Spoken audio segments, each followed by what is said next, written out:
We're at my friend Cathe Capel's place in Sidney, Illinois. It's called Seven Sisters Farm. It's located just about 20 minutes outside our home base of Urbana-Champaign, Illinois. Things are finally starting to perk up after a long and disgustingly cold and dark winter. And here on Seven Sisters Farm, there are several rituals that need to be performed early in the spring to get the season going. And today, I am participating in one of those rituals. Are you ladies ready? I'm Lisa Bralts, and this is Backyard Industry.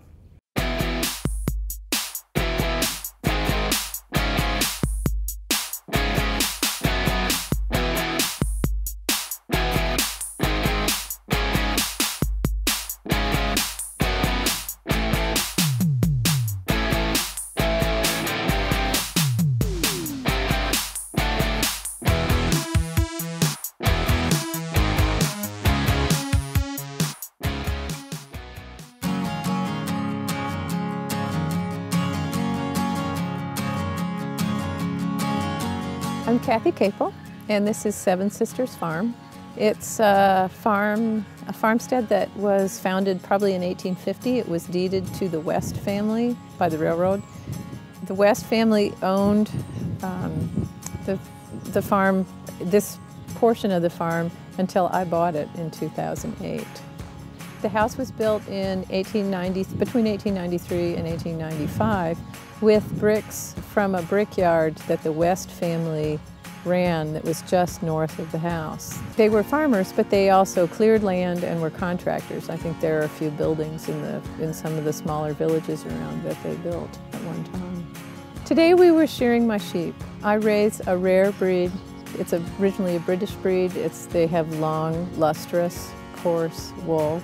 And I have a nice market with hand spinners for them.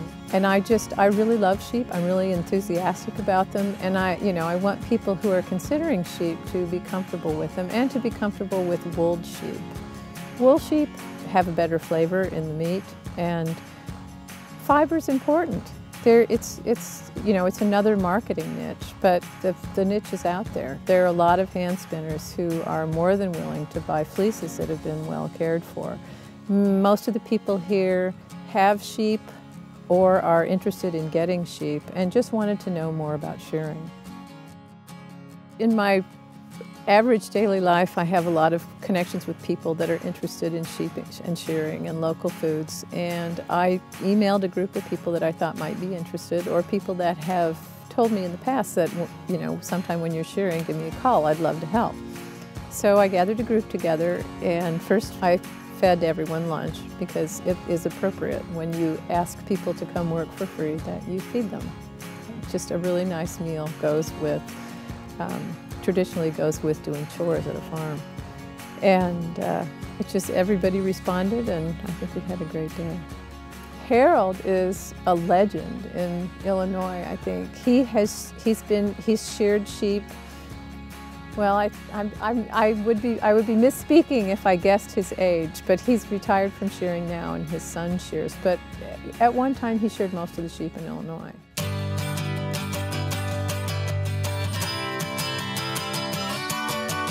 This equipment you're looking at here kind of shows the progression of shearing as we go back through the ages. This is the hand shears that served the purpose for many years for shearing. I've often thought, how would you like to shake hands with somebody who does that all day long? The hand cranker came along after the hand shears. These were in use in the late 1800s, early 1900s. This was real fun and games. This was a two-person operation. One person out here, had to turn the crank while the other one did the shearing.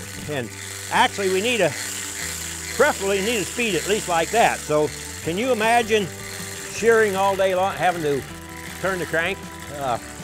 People complain about working too hard now, but be nothing compared to this. Then as we go along and electricity came into the rural areas, we had other types of equipment that came on the market. This is what's called a shearmaster. This is one of the first types of shearmasters that was made for shearing, for using the electrical power. Actually, I sheared my first sheep with one just like this when I was a sophomore in high school back in about 1949. 48, 49, whatever it was. Sheep shearing is one thing that has never been automated. We've came up with different types of equipment, but it's still just plain old hard hand physical labor that it takes to shear sheep. And if you're a sheep shearer, that's good because it's what you call job security. There's plenty of work for anyone who wants to shear. And right now, sheep shearers are a rare commodity.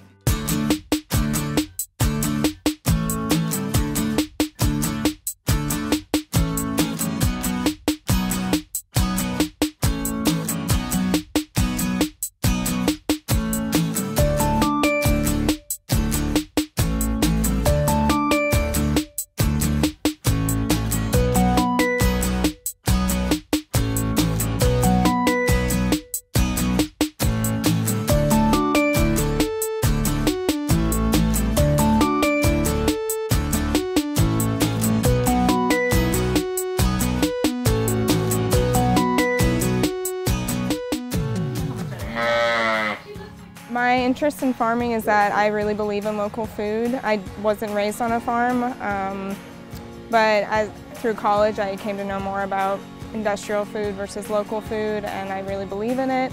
And I am really interested in one day having my own farm. You know, what's more important than food and living? A few things, you know, and so to be able to have a relationship with where my food comes from is really attractive to me. Fiber is part of the animal, you know. Knowing where that comes from, the whole process of what goes into that is really interesting.